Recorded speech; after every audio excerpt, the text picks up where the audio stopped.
Frequency, duration, and location of services. What are the requirements for amount of time for services provided? According to IDEA, each child's IEP must contain the projected date for the beginning of the services and modifications and the anticipated frequency, location, and duration of those services and modifications. For example, the number of times per week that a student receives special education speech language therapy should be based on the amount of time necessary to help make adequate progress, not on the number of days that a speech language pathologist or SLP is currently at the school. Okay. Want to make sure that those services are based on that particular student's needs. Additionally, please use caution when using terms like as needed when indicating information regarding frequency, duration, and location of services.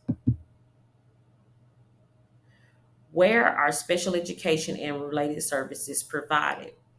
Well, according to IDEA, it expresses a preference rather than a mandate for placement in the general education classroom to the maximum extent appropriate for the student. So, based on the student needs, we should first consider general education setting to that maximum extent appropriate. And please remember that special education and related services are not a one size fit all.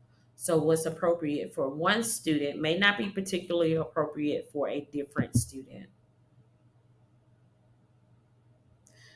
When defining dates, frequency, location, and duration of services, inclusion in a general education setting must be considered first, okay, as the presumed placement of every student with a disability. So that goes back to that statement to the maximum extent appropriate. We first look at that general education setting.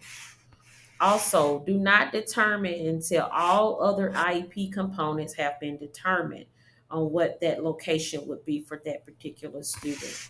You also want to clarify the level of resource